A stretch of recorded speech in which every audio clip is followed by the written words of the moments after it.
ಎಲ್ಲರಿಗೂ ನಮಸ್ಕಾರ. ಇವತ್ತಿನ ರೆಸಿಪಿ ಆಟಿಯ ಇನ್ನೊಂದು ಸ್ಪೆಷಲ್ ರೆಸಿಪಿ. ನಮ್ಮ ಹಿರಿಯರು ಹಿಂದಿನ ಕಾಲದಲ್ಲಿ ಮಾಡ್ತಿದ್ದಂತಹ ಒಂದು ತೇಟ್ಲದ ರೆಸಿಪಿ. ಅದು ತೇಟ್ಲ ಪದೇಂಗಿ.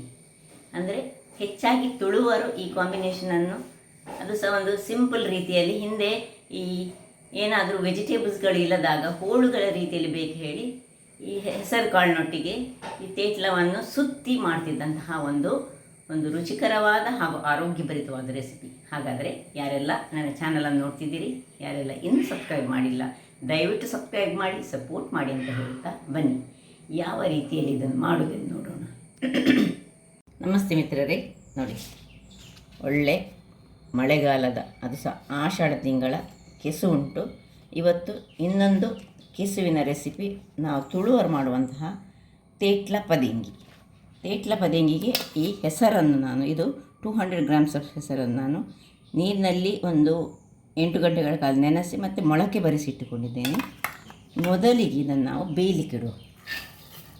ಇದಕ್ಕೆ ಬೇಕಿದ್ದರೆ ಒಂದು ನೀರುಳ್ಳಿ ಹಾಕ್ಕೊಳ್ಬೋದು, ಬೇಕಿದ್ದರೆ ಈ ಕರಿಬೇವಿನ ಸೊಪ್ಪನ್ನು ಹಾಕ್ಕೊಳ್ಬೋದು.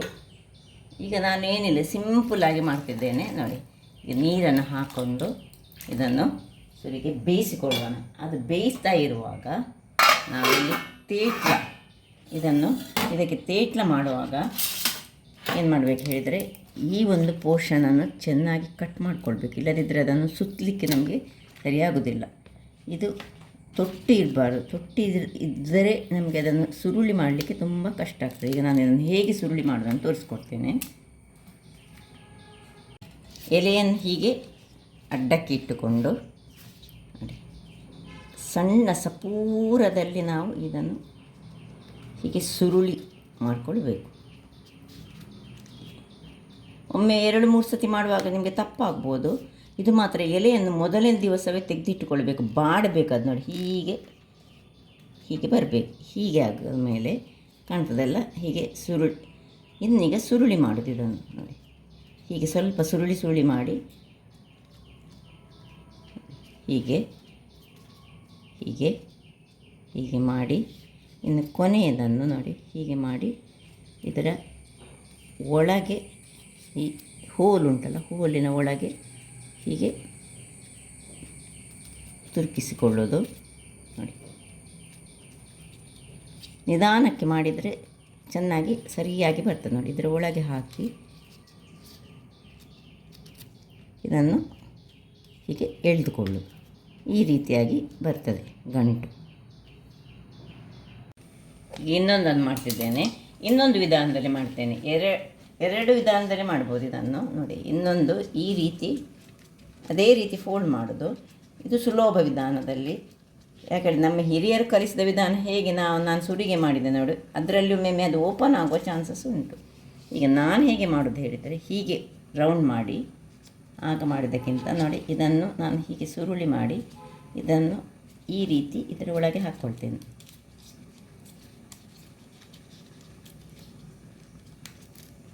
ಎರಡು ವಿಧಾನದಲ್ಲಿ ಮಾಡ್ಬೋದು. ಹೀಗೆ ಮಾಡಿ ಈ ಗಂಟನ್ನು ಎಳೆದುಕೊಳ್ಳೋದು ಸುರಿಗೆ.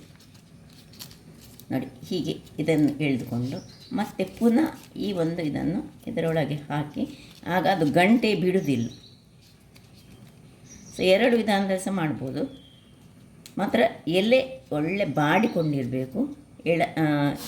ಎಳೆಯ ಎಲೆ ಆದರೂ ಸಹ ಬಾಡಿದರೆ ಮಾತ್ರ ಹೀಗೆ ನಾವು ಇದನ್ನು ಒಳಗೆ ಮಾಡಿದರೆ ಇನ್ನೀಗ ಇದು ಓಪನ್ ಆಗೋದಿಲ್ಲ. ಈ ರೀತಿ ಮಾಡಿದರೆ ಇದು ಸುಲಭ, ಇದು ಓಪನ್ ಆಗೋದು. ನೋಡಿ, ಕೆಲವನ್ನು ಮಾಡಿಟ್ಟಿದ್ದೇನೆ.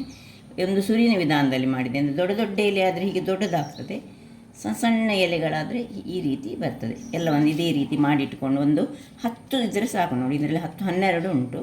200 ಗ್ರಾಮ್ಸಿಗೆ 10-12 ಸಾಕು. ಇಲ್ಲಿ ಈಗ ತೆಂಗಿನ ತುರಿ ಮತ್ತು ಮೆಣಸು, ಸ್ವಲ್ಪ 1 ಚಮಚದ ಸಾಸಿವೆ, ಇಷ್ಟೇಷ್ಟು ಸಾಮಾನು, ಬೇರೆ ಯಾವ ಸಾಮಗ್ರಿ ಇದಕ್ಕೆ ಹಾಕೊಳ್ಳಿಕ್ಕಿಲ್ಲ. ಇದರೊಟ್ಟಿಗೆ ಹಳದಿ ಒಂದು ಬೇಕೇ ಬೇಕು, ಹಳದಿ ಒಂದು ಅವಶ್ಯಕತೆ ಉಂಟು. ಮತ್ತು ತೆಂಗಿನ ಎಣ್ಣೆಯಲ್ಲಿ ಈಗ ನಾವೀಗ ಇದನ್ನು ಫ್ರೈ ಮಾಡ್ಕೊಳ್ತಿದ್ದೆ. ಮೆಣಸು ಮತ್ತು ಸಾಸಿವೆಯನ್ನು ಫ್ರೈ ಮಾಡ್ತೇನೆ. ಸ್ವಲ್ಪ ತೆಂಗಿನ ಎಣ್ಣೆ ಹೆಚ್ಚು ಹಾಕ್ಕೊಂಡು ಇದನ್ನು ಫ್ರೈ ಮಾಡ್ಕೊಳ್ಳೋಣ. ಇದು ಒಳ್ಳೆ ಫ್ರೈ ಆಗುವಾಗ ಕೊನೆಗೆ ಸಾಸಿವೆ ಮತ್ತು ತೆಂಗಿನ ತುರಿಯನ್ನು ಹಾಕ್ಕೊಳ್ಳೋದು, ಅದಕ್ಕೆ ಹಳದಿ ಹಾಕ್ಕೊಳ್ಳೋದು. ಒಳ್ಳೆ ಎಣ್ಣೆಯಲ್ಲಿ ಫ್ರೈ ಆದರೆ ಒಳ್ಳೆಯದಾಗ್ತದೆ. ಯಾಕೆ ಹೇಳಿದರೆ ಸ್ವಲ್ಪ ಕೆಸು ತುರಿಕೆ, ಅದಕ್ಕೋಸ್ಕರ ನಾವು ಹೆಸರನ್ನು ಹಾಕ್ಕೊಳ್ಳೋದು. ಈಗ ಕೊನೆಯಲ್ಲಿ ಈ ಸಾಸಿವೆ, 1 ಚಮಚದಷ್ಟು ಸಾಸಿವೆಯನ್ನು ಹಾಕ್ಕೊಂಡಿದ್ದೇನೆ ನಾನು. ಸಣ್ಣ ಉರಿಯಲ್ಲಿ ಆಫ್ ಮಾಡಿ ಈಗ ತೆಂಗಿನ ತುರಿಯನ್ನು ಇದಕ್ಕೆ ಹಾಕ್ಕೊಳ್ತಿದ್ದೇನೆ. 1 ತೆಂಗಿನ ತುರಿ ಹಾಕಿದರೆ ಒಳ್ಳೆಯದಾಗ್ತದೆ. ಇಷ್ಟ ಹಾಕ್ಕೊಳ್ಳೋದಿಲ್ಲ ನಾನು ಈಗ, ಅದು ಇದರಲ್ಲಿ ಫುಲ್ ಇಡೀ ತೆಂಗಿನ ತುರಿ ಉಂಟು. 1 ತೆಂಗಿನ ತುರಿಯ ಅರ್ಧ ಭಾಗ ಸಾಕು ಇಷ್ಟಕ್ಕೆ, 200 ಗ್ರಾಮ್ಸಿಗೆ. ಅರ್ಧ kg ಎಲ್ಲ ನೀವು ಮಾಡೋದಾದರೆ ಒಂದು ಇಡೀ ತೆಂಗಿನಕಾಯಿಯನ್ನು ಹಾಕ್ಕೊಳ್ಬೇಕು. ಇದನ್ನೀಗ ಆಫ್ ಮಾಡ್ಕೊಂಡಿದ್ದೇನೆ. ಈಗ ಇದಕ್ಕೆ ಒಂದು ಸ್ವಲ್ಪ ಹಳದಿಯ ಪುಡಿ ಹಾಕಿದ್ದು ಈಗ ತಣ್ಣಗಾಗಲಿ. ವೀಕ್ಷಕರೇ, ಅದರಲ್ಲಿ ತಣ್ಣಗಾಗುವಾಗ ಇಲ್ಲಿದು ಬೆಂದಿತು. ಇದಕ್ಕೀಗ ಉಪ್ಪನ್ನು ಹಾಕ್ಕೊಳ್ತಿದ್ದೇನೆ. ಇನ್ನು ಏನು ನಾವು ಮಾಡಿಟ್ಕೊಂಡಿದ್ದೇವೆ ನೋಡಿ ಎಷ್ಟು ಉಂಟು, ಇದನ್ನು ಇದರಲ್ಲಿ ಹಾಕ್ಕೊಳ್ಳೋಣ. ಹಾಕ್ಕೊಂಡು ನಿಧಾನಕ್ಕೆ ಇದನ್ನು ತಿರುಗಿಸ್ಕೊಳ್ಬೇಕು. ಬಹಳ ಜಂಟಿ ಹೀಗೆ ತಿರುಗಿಸಿ ಅದು ಇದರಲ್ಲಿ ಈಗ ಬೇಯಬೇಕು. ಇದನ್ನು ಮುಚ್ಚಳ ಮುಚ್ಚಿಕೊಂಡು ಬೇಯಿಸ್ಕೊಳ್ಳೋಣ. ಇಲ್ಲಿ ಇದು ತಣ್ಣಗಾಯಿತು. ಇದನ್ನು ಒಂದು ಮಿಕ್ಸಿಗೆ ಹಾಕಿ ಒಂದಿಷ್ಟು ಹುಳಿ ಬೇಕಿದೆ, ಇದಕ್ಕೆ ಹುಳಿಯನ್ನು ಹಾಕೊಳ್ಳೋಣ. ಹದ ನಿಂಬೆ ಗಾತ್ರದ ಹುಳಿ. ಇದನ್ನೆಲ್ಲ 2 ಬಾರಿ ಮಿಕ್ಸಿ ಮಾಡಿ ಇದರದ್ದು ಮಸಾಲೆ ಮಾಡಿ ತರ್ತೇನೆ. ನೀರು ಹಾಕ್ಕೊಳ್ಬೇಕು. ವೀಕ್ಷಕರೇ, ಇಲ್ಲಿ ನೋಡಿ ಮಸಾಲೆ ರೆಡಿ ಆಯಿತು. ಇಲ್ಲಿ ಇದೀಗ ನೋಡಿ ಒಳ್ಳೆ ಬೆಂದಿದೆ. ಇದಕ್ಕೊಂಚೂರು ಬೆಲ್ಲ, ಇದು ಆಪ್ಷನಲ್, ಬೇಕಿದ್ದರೆ ಹಾಕ್ಕೊಳ್ಬೋದು, ಬೇಡದಿದ್ದರೆ ಸ್ಕಿಪ್ ಮಾಡ್ಕೊಳ್ಬೋದು ಅದನ್ನು. ಸೊ ಇದನ್ನೀಗ ಮೆಲ್ಲ ನಿಧಾನಕ್ಕೆ ನೋಡಿ ಒಂದು ಸಹ ಗಂಟು ಬಿಡಲಿಲ್ಲ ತಿರುಗಿಸ್ಕೊಳ್ಳೋಣ. ಇದು ಒಳ್ಳೆ ಬೆಂದಾಯಿತು. ಹೀಗೆ ಇದಕ್ಕೆ ಈ ಮಸಾಲೆಯನ್ನು ಎಷ್ಟು ನೀರು ಬೇಕು ಅಷ್ಟು ನೀರನ್ನು ಹಾಕ್ಕೊಂಡು ಮಸಾಲೆ ರೆಡಿ ಮಾಡ್ಕೊಳ್ಳೋಣ. ಇಲ್ಲಿ ಇದಕ್ಕೆ ಸ್ವಲ್ಪ ನೀರನ್ನು ಹಾಕಿ, ಮಸಾಲೆದು ದಪ್ಪ ಸಹ ಬೇಡ, ನೀರು ಸಾಕಬಾರ್ದು, ಒಂದು ಹದದಲ್ಲಿರಬೇಕು. ಇನ್ನು ಸ್ವಲ್ಪ ನೀರನ್ನು ಹಾಕ್ಕೊಳ್ಳೋಣ.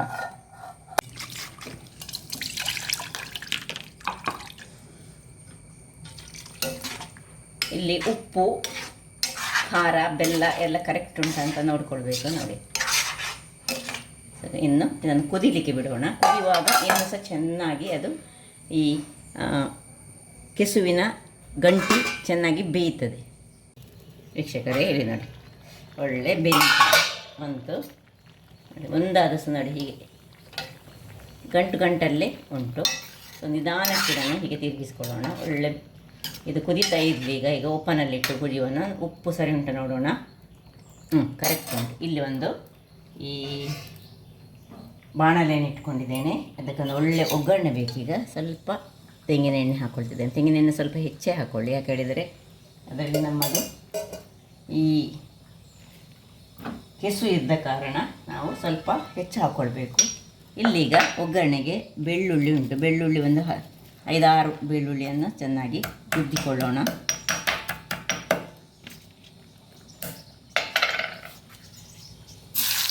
ಸ್ವಲ್ಪ ಅದು ಕಲರ್ ಬರಲಿ. ಅದರೊಟ್ಟಿಗೆ 2 ಮೆಣಸು ನೋಡಿ, ಬೆಳ್ಳುಳ್ಳಿ ಕಲರ್ ಬರುವಾಗ ಕರಿಬೇವಿನ ಸೊಪ್ಪು, ಕೊನೆಗೆ 1 ಚಮಚದಷ್ಟು ಸಾಸಿವೆ, ಇಷ್ಟನ್ನು ಹಾಕ್ಕೊಂಡು ಬೆಳ್ಳುಳ್ಳಿ ಈ ಕಲರಲ್ಲಿ ಬರಬೇಕು.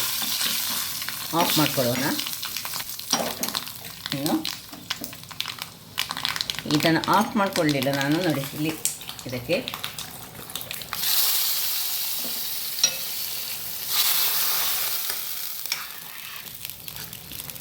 ಇದೀಗ ಸ್ವಲ್ಪ ಹೊತ್ತಲ್ಲಿ ಇನ್ನೂ ಸಹ ಒಳ್ಳೆ ದಪ್ಪ ಆಗ್ತದೆ. ವೀಕ್ಷಕರೇ, ಸರ್ವಿಂಗ್ ಟೈಮ್ ನೋಡಿ. ಏನು ಚೆನ್ನಾಗಿ ಬಂದಿದೆ. ಹೀಗೆ ನೋಡಿ, ಗಂಟು ಒಂದು ಸಹ ಬಿಟ್ಟುಕೊಳ್ಬಾರ್ದು, ಈ ರೀತಿಯಾಗಿ ಬರಬೇಕು. ಇದು ನೋಡಿ 2 ವಿಧದಲ್ಲಿ ಸಹ ಮಾಡ್ಕೊಳ್ಬೋದು. ನಮ್ಮ ಹಿರಿಯರು ಹೇಳಿದ ರೀತಿಯಲ್ಲಿ ಸಹ ಮಾಡ್ಬೋದು, ಅಥವಾ ನೋಡಿ ಈ ರೀತಿ ನೋಡಿ, ಒಂದು ಗಂಟು ಸಹ ನೋಡಿ ಎಲ್ಲವೂ ಸಹ ಅದೇ ಇದರಲ್ಲಿ ಉಂಟು. ಸೊ ಇದು ಸಣ್ಣದೊಂದು ಸಣ್ಣ ಎಲೆಯಲ್ಲಿ ಸಹ ಮಾಡ್ಕೊಳ್ಬೋದು, ಬಹಳ ಟೇಸ್ಟಿಯಾಗಿ ಬರ್ತದೆ.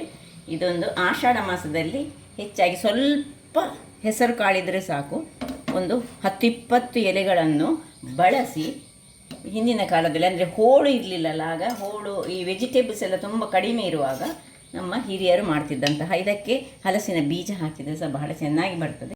ಹಿಂದೊಮ್ಮೆ ನಾನು ಹಲಸಿನ ಬೀಜವನ್ನು ಹಾಕ್ಕೊಂಡು ಸಹ ಮಾಡಿದ್ದೇನೆ. ಬಹಳ ರುಚಿಕರವಾಗಿ ಬರುವಂತಹ ಈ ಆಷಾಢದ ಒಂದು ಸ್ಪೆಷಲ್ ರೆಸಿಪಿ ಅಂತ ಹೇಳ್ಬೋದು.